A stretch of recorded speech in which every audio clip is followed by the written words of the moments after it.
అందరికీ నమస్తే అండి. లేఖితనానికి మా జగన్మోహన్ రెడ్డి నిలువెత్తు రూపం అన్నమాట. నేను చాలా సందర్భాల్లో చెప్తా ఉంటా.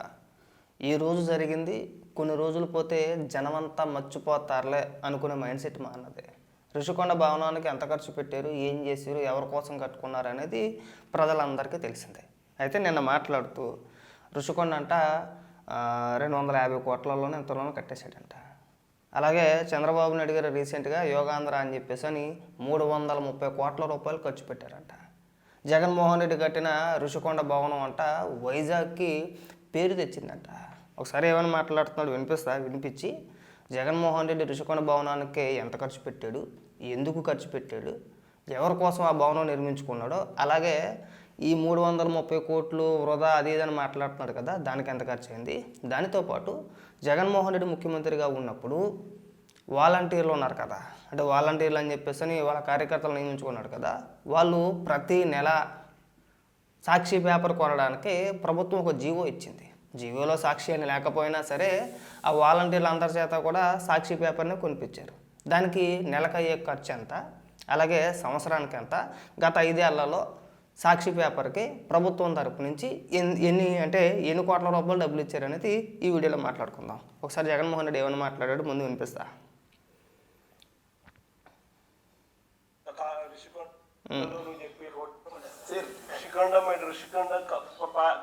ఋషికొండలో నువ్వు చెప్పి హోటల్ రిసార్ట్ కార్యక్రమం ఏదైతే ఉందో 230 కోట్లు 240 కోట్లు 240 కోట్లు నిజంగా ఆనిముత్యంగా ఉంది. అదే చంద్రబాబు నాయుడు యోగా కోసం యోగా గుర్తుందా, యోగా అనేది గుర్తుందా, ఒక్కరోజు ప్రోగ్రామ్ యోగాకు ఖర్చు పెట్టిందంట 330 కోట్లు. అసలు నీకేమన్నా బుర్ర ఏమన్నా పని చేస్తుంది? అసలు నీకు చెప్పినోడు ఎవడో పక్కనోడు ఎవడో 300 కోట్లు అంటే నువ్వు 300 కోట్లు అని చెప్పేసి నన్నేమేనా గూగుల్లో కొట్టేళ్ళి ఇప్పుడు గూగుల్లో కొట్టడం అనేసి అమెజాన్ అంటారు. అమెజాన్లో ఏం వెతకాలో నాకు అర్థం కావట్లా. నిజంగా పిచ్చే ఇది, కన్ఫామ్ ఇది.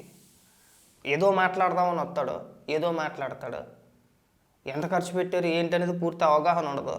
పైగా ఈ పనుడు మాట్లాడితే సబ్జెక్ట్తోనే మాట్లాడతారని చెప్పేసి కింద పేటీఎంకి ఒక ఎలివేషన్లు ఇస్తూ ఉంటాయి. మనోడు సబ్జెక్ట్ ఏంటనేది ఈ వీడియోలో పూర్తిగా చూపించేద్దాం. 330 కోట్లు కనీసం నేనన్నా 240 కోట్లు పెట్టి బ్రహ్మాండమైన బిల్డింగ్ కట్టి విశాఖపట్నానికి తలమానికంగా ఉంది ఆ బిల్డింగ్. ఈ పోయినారనుకో ఆ బిల్డింగ్ లోకి ఎవరు పోయి చూస్తే విశాఖపట్నం అంతా టూరిస్ట్ ప్లేస్ కింద కనపడుతుంది. ఆ పెద్ద పెద్ద వాళ్ళందరూ దాంట్లో వచ్చి ఇప్పుడు గవర్నర్ గారు పోయినారనుకో, మోడీ గారు వచ్చినారనుకో, లేకపోతే పుతిన్ వచ్చినాడు అనుకో, రష్యన్ ప్రెసిడెంట్ పుతిన్ వచ్చినాడు అనుకో, ఎక్కడ పెడతారు? బ్రహ్మాండమైన రాజభవనం లాంటి బిల్డింగ్ అది 230 కోట్ల కట్టినందుకు మాన్యుమెంట్ అక్కడ తయారైంది. ఎవడు చెప్పాడు 230 కోట్లు అని? ఎప్పుడో అంటే ఆమాస్కి పుణ్యానికి వచ్చే విదేశీ అధ్యక్షులు కావచ్చు, లేదంటే పుతిన్ కావచ్చు, వాళ్ళ కోసమట హరిత రిసార్ట్ని తొలగించేసి సంవత్సరానికి 7 కోట్లు 10 కోట్ల రూపాయల ఆదాయం వచ్చేది అప్పట్లో. ఆ రిసార్ట్ వల్ల అది తొలగించేసి రాజభవనం కట్టేసావా?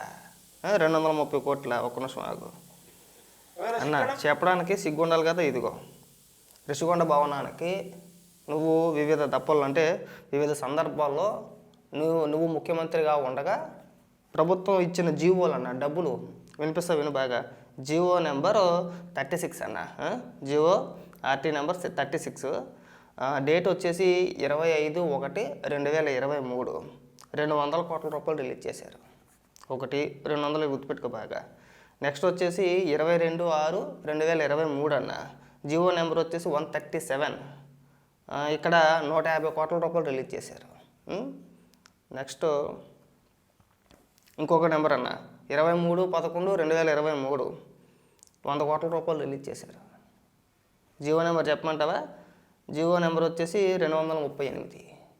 ఇదిగో నీ ప్రభుత్వంలోనే నువ్వు ముఖ్యమంత్రిగా ఉండగా ఎంత నువ్వు 230 కోట్లు 240 కోట్లు ఎవరికి వినబడకుండా ఎవరికి అర్థం కాకుండా మనలో మనం సొడిగేసుకొని 230 కోట్లతో కట్టేసాను. ఇక్కడ 450 కోట్ల రూపాయలు అఫీషియల్గా నువ్వు ఇచ్చిన జీవోలు, నీ ప్రభుత్వం ఇచ్చిన జీవోలు అన్నా. ఇదిగో ఎతుకు. అవగాహన లేదు మనకి, పరిపాలన పైన అవగాహన లేదు. మన గత 5 ఏళ్ళు మనం ఏం చేసాము, మనం ముఖ్యమంత్రిగా ఉండి ఏ బిల్డింగ్కి ఎంత ఖర్చు పెట్టామో, మనం ఏం చేసాము, పోనీ నువ్వు ప్రతిష్టాత్మకంగా చెప్పుకున్న ఋషికొండ భవనానికి ఎంత ఖర్చు అయిందో కూడా తెలియదా, ఎంత ఖర్చు పెట్టావో కూడా తెలియదా? ఎందుకండి 500 కోట్ల రూపాయలతో భవనం ఎందుకు కట్టాలా? ఇవన్నీ కూడా ప్రభుత్వం అఫీషియల్గా ఇచ్చిన లెక్కలు ఇవన్నీ కూడా. అంటే నీ గవర్నమెంట్లో అఫీషియల్గా జారీ చేసిన జీవోలు. అన్న నిధులు విడుదల చేస్తూ నువ్వు ఇచ్చిన జీవోలన్నా మళ్ళీ చెప్పనా జీవో నెంబర్లో ఏదో పనికి మాటలన్నీ మాట్లాడతావు అన్నావు వచ్చి ఏదో మాట్లాడతావు అనుకుంటావు ఏదో మాట్లాడతావు. ఈ యొక్క యోగాంధ్ర గురించి ఎవరు చెప్పాడన్నా 330 కోట్ల రూపాయలని గూగుల్లో కొట్టేళ్ళి వినిపిస్తా గూగుల్ ఇప్పుడు అమెజాన్ అంటాడు చూడండి. ఒకరోజు యోగా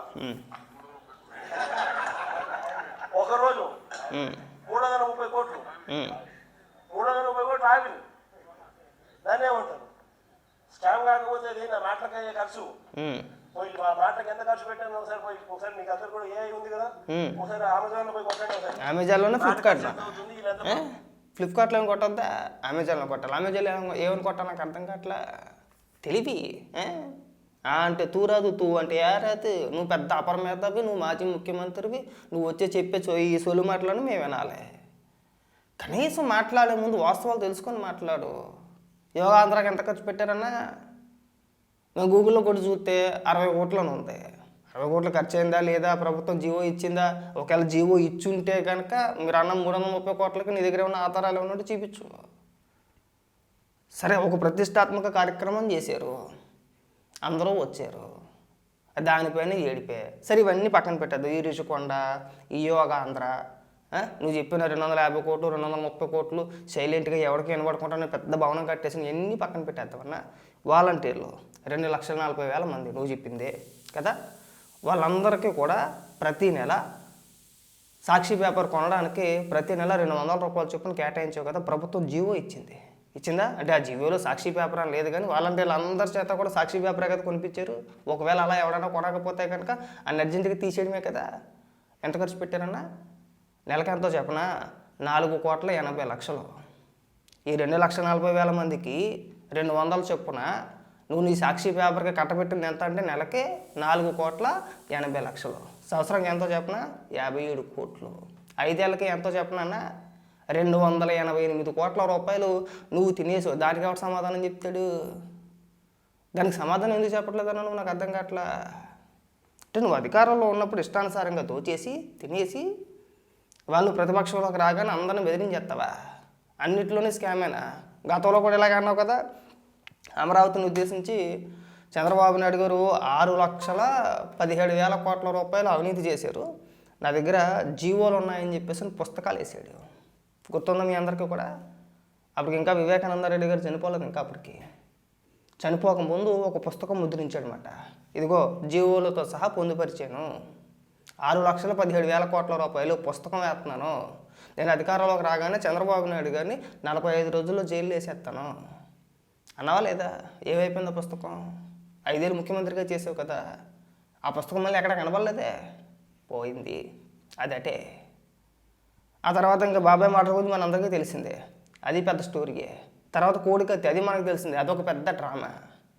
పైగా ఇవాళ బయటకు వచ్చి మీరంతా కూడా రాష్ట్ర ప్రభుత్వం ఏదైనా ఒక నిర్ణయం తీసుకుంటే ఏదైనా ఒక కంపెనీకి పరిశ్రమలకి ఏమైనా భూములు కేటాయించారు అనుకోండి 99% ఎందుకు కేటాయించాలి మేము రాగానే రద్దు చేసేస్తాం ఆ కంపెనీని పంపించేస్తాం అంటాడు.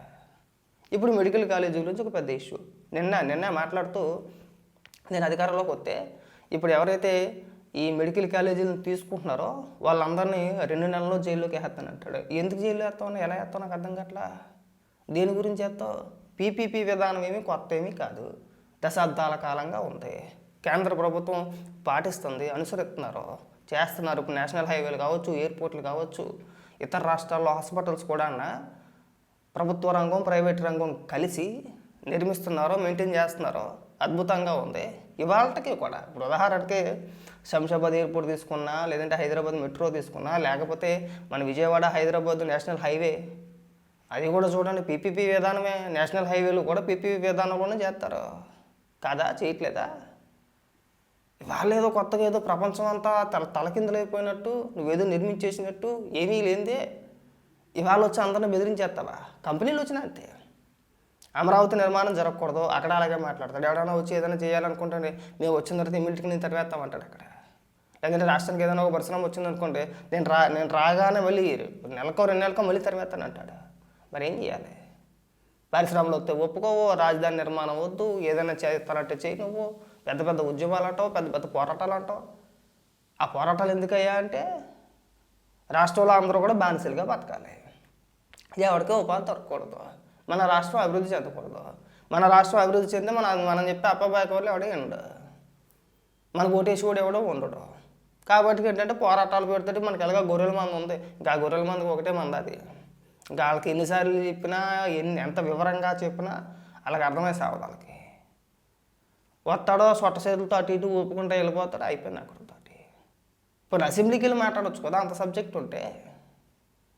ఒకవేళ నీ దగ్గర నిజంగా అంత సబ్జెక్ట్ ఉంది, ఈ మెడికల్ కాలేజీల గురించి, ఇప్పుడు తీసుకొచ్చిన పీపీపీ విధానం గురించి నీకు కొన్ని అనుమానాలు ఉన్నాయి, ప్రభుత్వాన్ని ప్రశ్నించాలనుకుంటున్నావు, ఎక్కడ?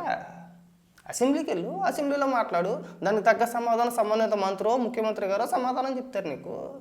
అదే అక్కడికి వెళ్ళంగా మనం.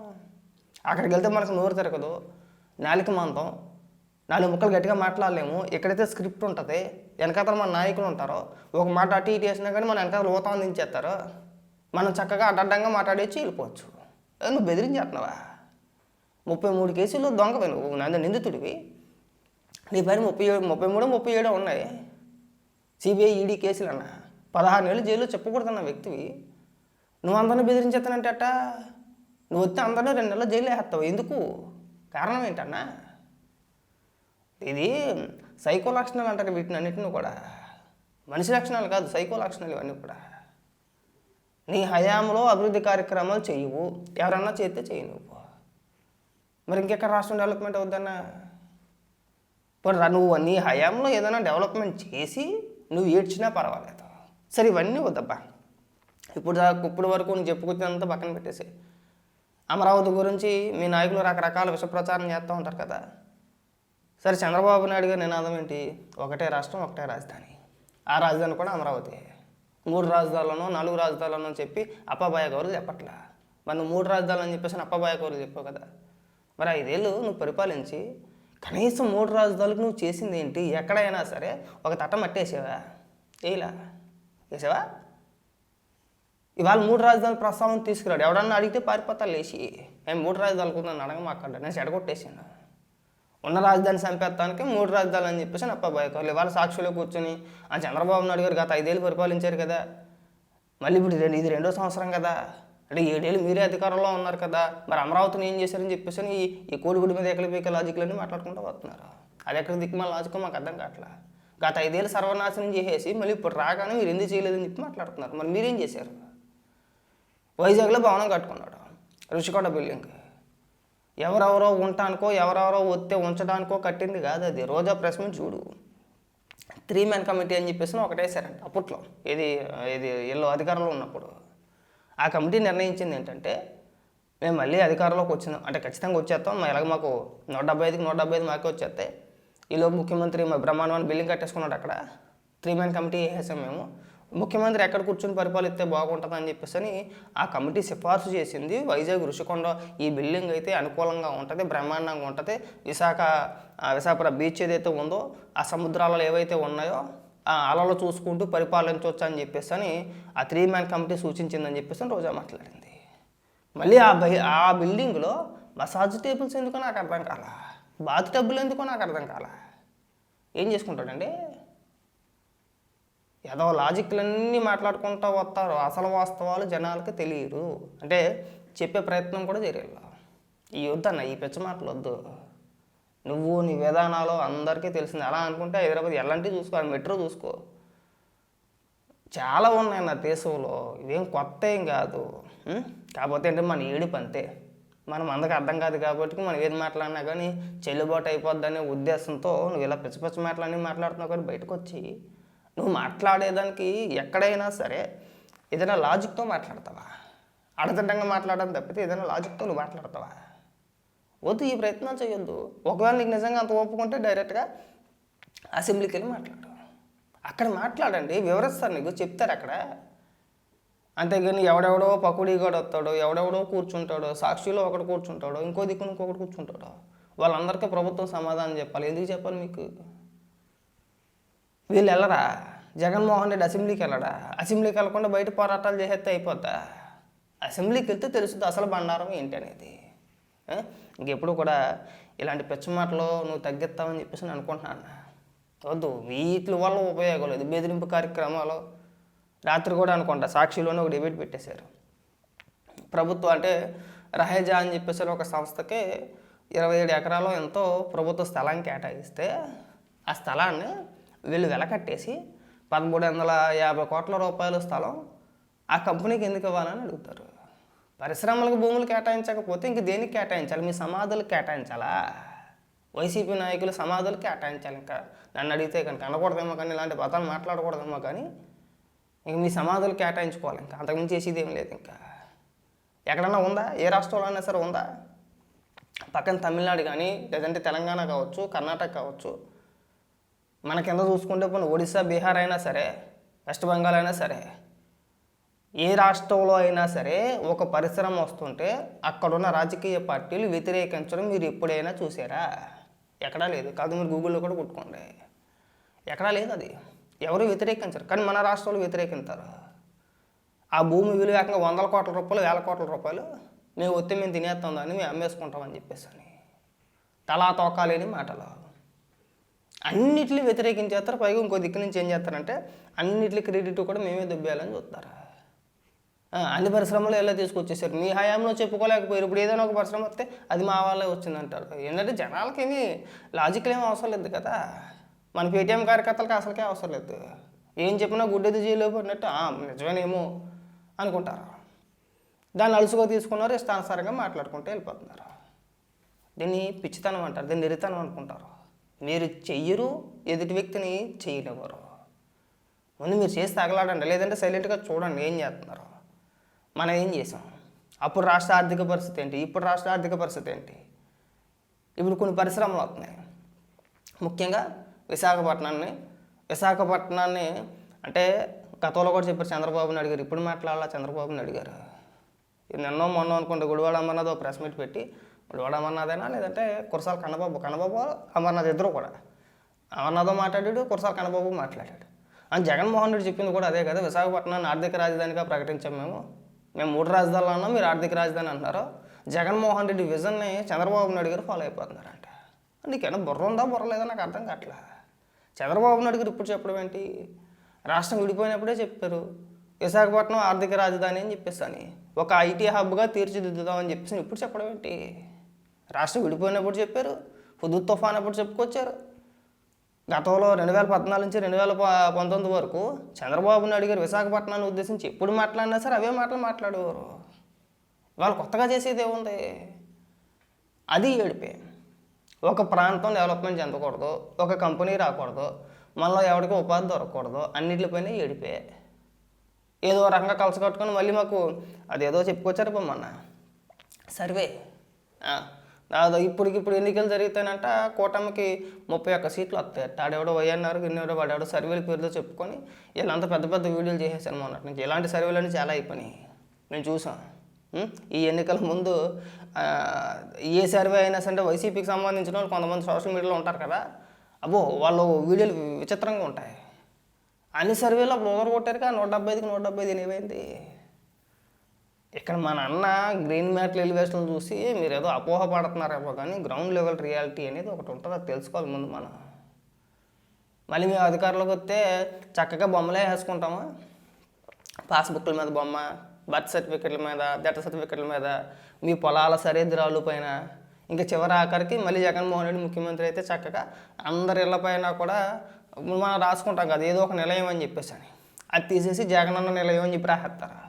మన ఇంటి పైన అందరికీ కనబడేలాగా జగన్మోహన్ రెడ్డి బొమ్మ ఒకటి అతికించి చేస్తారు. ఇంకా మన ఆస్తులన్నీ కూడా జగన్మోహన్ రెడ్డి పేరుని రాయించేసుకుంటాడు. ఇంకా రాయించేసుకో ఇంకా కదా. పాస్బుక్ల పైన నీ బొమ్మ వేసుకొని స్టేజీకి వెళ్ళిపోయావంటే రేపు అన్న రోజున మీ పేరును ఉంటే భద్రత కాదు, ఎవడెవడో కబ్జా చేస్తూ ఉంటాడో. మా పేరును అయితే బ్రహ్మాండంగా ఉంటే నేను ఉన్నతమైన స్థాయిని వ్యక్తిని కదా, నేను ముఖ్యమంత్రిని కదా, ఎవడో కబ్జా చేయలేడని చెప్పేసి నా పేరుని పెట్టాను అని చెప్పేసి అని రాయించేసుకుంటాడు కదా. భారతీయ సిమెంట్కి గనులు కేటాయించుకోలేదా? లీజులకి భూములు కేటాయించుకోలేదా? ఆ రోజు ఎందుకు మాట్లాడలేదు? అన్నీ తలా తొక్కలేని మాటలే. ఇప్పుడు ఏడ్చే పనికి మళ్ళీ ఈ వెధవలందరికీ చెప్తున్నా 99 పైసలకి ఎందుకు కేటాయించారని చెప్పేసి అని. దాదాపు రాష్ట్ర వ్యాప్తంగా 46 ఎకరాలు వైఎస్ఆర్సీపీ పార్టీ కార్యాలయాలకి ఆ కార్యాలయాలు నిర్మించుకోవడానికి కేటాయించారు. ఎందుకు కేటాయించారు? ఆ భూముల విలువ ఎంత, మరి ఈరోజు ఎందుకు మాట్లాడట్లేదు దాని గురించి? అలా మాట్లాడలేరు మళ్ళీ. ఇక్కడికి వచ్చి ఏడమంటే ఖచ్చితంగా ఏడుస్తారు. కాబట్టి ఏంటంటే జగన్మోహన్ రెడ్డికి వాళ్ళ పేటీఎం బ్యాచ్కి చెప్పేది ఏంటంటే, మీరు ఇలాగే మాట్లాడుకుంటే వెళ్తే మీకు వచ్చే ఎన్నికల్లో 11 కూడా రావు. జరిగే అభివృద్ధిని జరగనివ్వండి. ఈ విధానం ఎక్కడే అమలు అవుతుందా, దేశంలో ఇంకా ఎక్కడైనా అమలు అవుతుందా, దానివల్ల లాభ నష్టాలు ఏంటి అనేది పూర్తిగా అవగాహనతో చెప్పే ప్రయత్నం చేస్తే బ్రహ్మాండంగా ఉంటుంది. తప్పితే ప్రభుత్వం ఏ నిర్ణయం తీసుకున్నా, ఏ కంపెనీ వచ్చినా, ఎక్కడ ఏ అభివృద్ధి కార్యక్రమం జరిగినా దానికి వ్యతిరేకంగా మాట్లాడితే సరిపోద్దలే అనుకోకూడదు మీరు. అలా అనుకుంటే మీ పిచ్చితనం అది గుర్తుపెట్టుకోండి.